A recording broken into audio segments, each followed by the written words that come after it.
Marie-Ève, c'était l'Assemblée générale annuelle de l'Association bénévole Côte-de-Beaupré il n'y a pas tellement longtemps. Quels sont les faits marquants que tu constates pour cette année à l'Association bénévole? Oui, bien en fait, on a eu la chance de présenter un bilan très, très, très positif à nos membres il y a quelques semaines de ça déjà. En fait, là, on a fait le tour de l'ensemble des services pour un peu se rendre compte à quel point la BCB a connu une année assez extraordinaire. On a commencé en parlant de la popote roulante. On a connu une croissance encore importante au niveau des repas. Un déménagement aussi. On est rendu avec l'équipe de la ferme Cuisine Simard. Donc, un fait marquant quand même pour le service de popote roulante. Le service d'accompagnement transport qui a connu une croissance phénoménale. On a été interpellés pour faire le transport vers les centres de vaccination.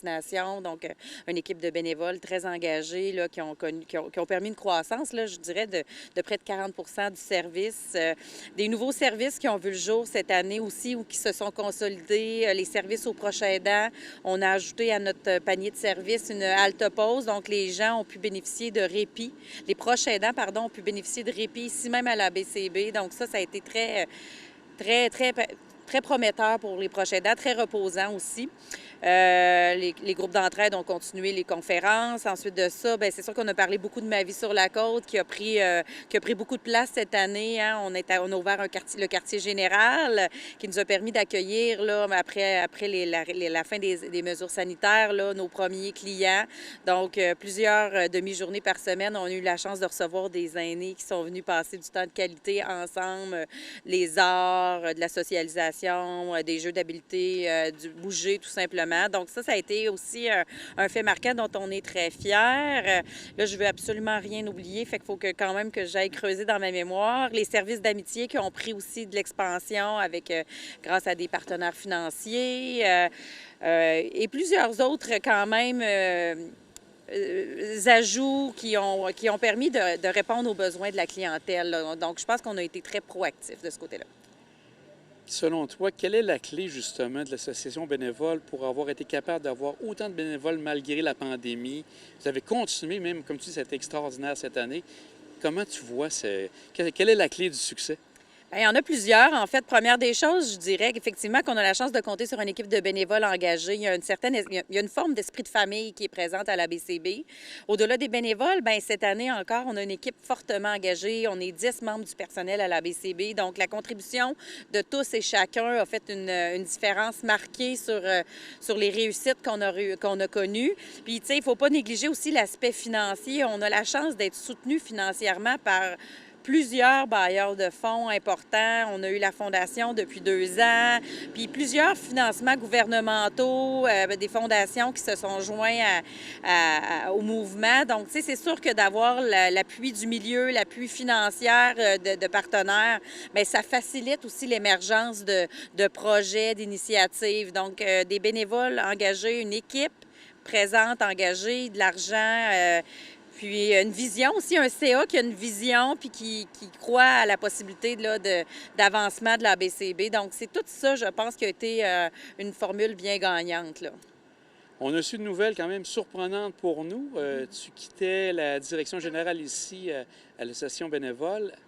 Qu'est-ce qui t'a amené à faire ce changement-là?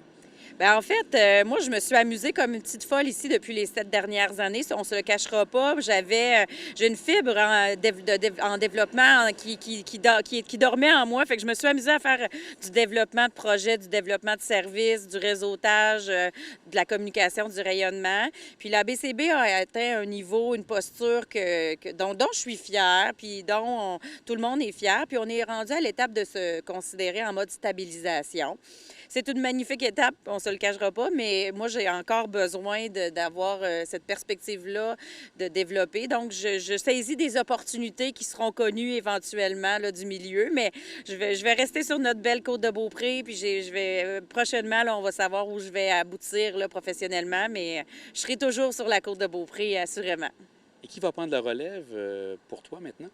Bien, en fait, on est privilégié parce qu'on a un membre du personnel à l'interne qui a accepté de prendre l'intérim. C'est M. Gilles Lavoie qui est chargé de projet depuis un an, donc qui est très engagé dans des dossiers stratégiques de l'organisme depuis un an avec la démarche Ma vie sur la côte. Donc, c'est Gilles qui va assurer l'intérim les prochains mois, le temps que le conseil d'administration est en recrutement là, de la bonne ressource là, pour le futur de l'association bénévole. Fait qu'on sait que l'association va rester en de bonnes mains. Puis moi, j'ai confiance en Gilles énormément, puis en l'équipe qui est en place, qui est très autonome. Et tout est en œuvre là, pour que ça fonctionne. Là. En quelques mots, comment tu pourrais parler de ton passage à l'association bénévole?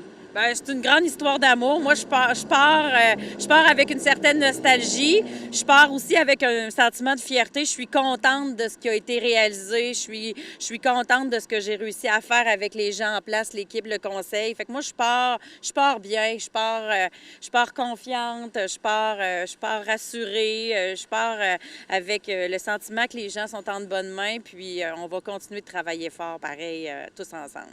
On a bien hâte de savoir où tu t'en vas et on te souhaite bonne chance pour la suite. Merci beaucoup. Alors, Gilles, c'est toi qui prends l'intérim de Marie-Ève à l'association bénévole. Comment vois-tu ce défi pour les prochains mois?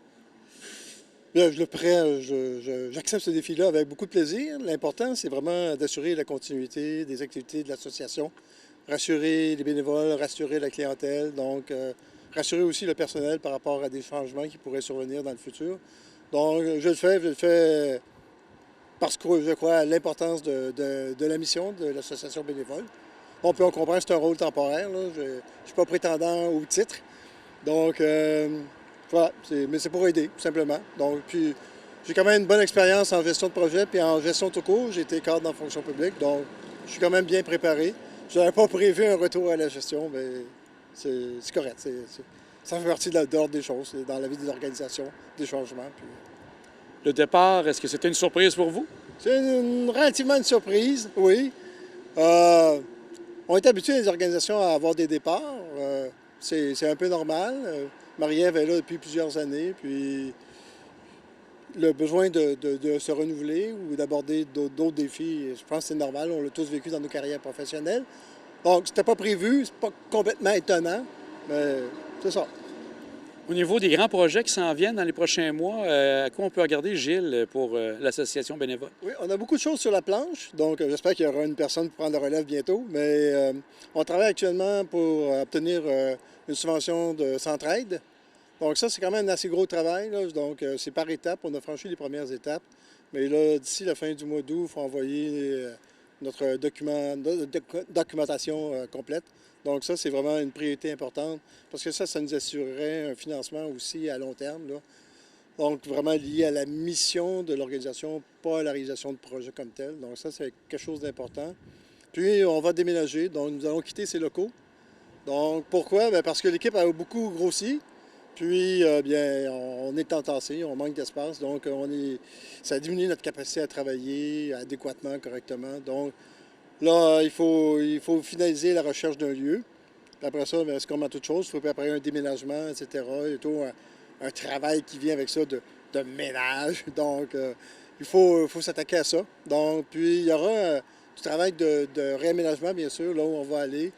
On a un milieu de vie qu'on a développé ici, là, le quartier général, le Café des aînés. Donc, on va le reproduire dans ce nouveau local-là. Puis, on a obtenu une subvention du programme fédéral Nouveaux Horizons pour les aînés. Puis là, on a un montant pour bien aménager ce local-là. Donc, il y aura ça à faire aussi. Là. Il faut le planifier avant l'échéance. Donc, on ne veut pas perdre cet argent-là. Sinon, est-ce que je peux vous dire, recrutement des bénévoles? Donc, il faut vraiment... On en a beaucoup. On bénéficie de plus de 80 bénévoles, mais la tâche augmente. Puis, il faut aller en recrutement pour augmenter notre capacité d'action. Donc, il y a beaucoup de demandes, entre autres au niveau des transports.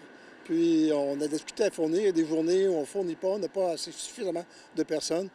Donc, puis, pour d'autres projets, comme notre série d'émissions télévisées, on a besoin d'aide. Donc, puis le fondement de l'action ici, c'est vraiment les bénévoles.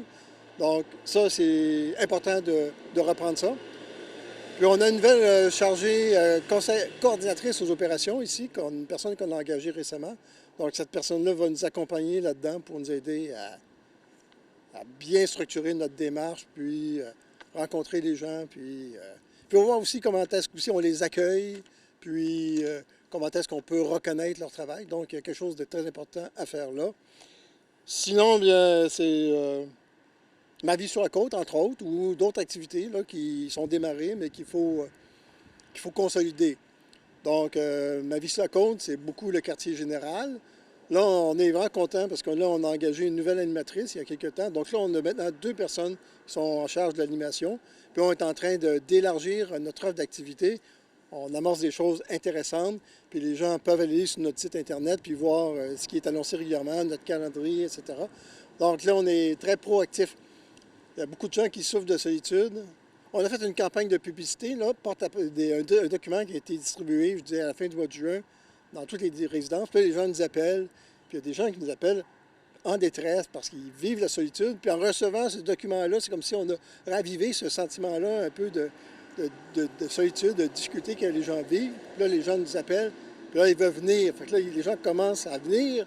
Il faut être en mesure, donc, faire mon lien avec le nouvel emplacement. Il faut être en mesure de les accueillir. Ici, nos places sont limitées. Donc, moi, le plus d'espace, un meilleur aménagement, plus d'équipements, etc. Donc, on construit là-dessus. Puis, pour les gens intéressés, notre site Web, on est en train de le refaire complètement. Donc là, le nouveau site est en ligne. Il y a toujours des ajustements dans ce genre d'opération-là, mais j'invite les gens à aller le consulter, voir non seulement par rapport à ma vie sur la côte, mais l'ensemble des activités qu'on offre. Donc, tout est bien détaillé, expliqué, des références, etc. Des numéros pour obtenir de l'information, des personnes de contact. Donc, j'invite les gens à nous consulter, puis à nous appeler, puis à venir nous visiter, tout simplement. Au niveau des locaux, comme tu disais, c'est pas encore déterminé. Est-ce que vous avez commencé à cibler certains endroits? On a des places en vue, mais là, je ne vais pas trop m'avancer parce qu'il y a quand même une négociation avec le locataire. Mais on a une place en vue. On va rester sur la côte, c'est sûr. On va essayer d'être assez central, une place accessible, du stationnement, un endroit quand même assez sécuritaire pour les gens, pour qu'il y ait de la facilité à se déplacer. Donc, on a ça. Puis, bien, un peu plus d'espace à bureau parce que là, on les partage vraiment beaucoup. Et vous espérez que tout se fasse possiblement pour l'automne ou à l'hiver à la limite? Bien, j'aimerais ça que la sélection, bien là, c'est pas moi qui va décider ultimement, là, mais que la sélection se fasse à l'automne parce qu'il faut aménager. Il y a toujours des travaux à faire quand on déménage. Donc, puis réaliser notre nouvelle salle d'accueil, nouveau milieu d'accueil. Donc, pour un déménagement après les fêtes, c'est sûr. Je ne peux pas fixer une date précise, mais c'est toujours des opérations qui sont lourdes, le déménagement, faire le ménage, pacter, etc. Bon, il faut... des fois, on pense qu'on a beaucoup de temps, mais on n'a pas toujours beaucoup de temps, puis le temps passe vite, donc il faut bien planifier l'opération.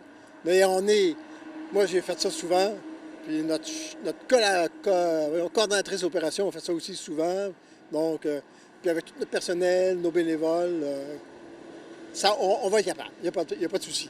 On va être occupé, mais on va réussir. Bien, Gilles, on te souhaite bonne chance pour l'intérim et à très bientôt. Et on a hâte de voir où tout va se passer, et les nouvelles rencontres et les nouveaux projets pour l'association. Un nouveau directeur, une directrice générale, on a bien hâte de voir aussi. Je vous remercie beaucoup.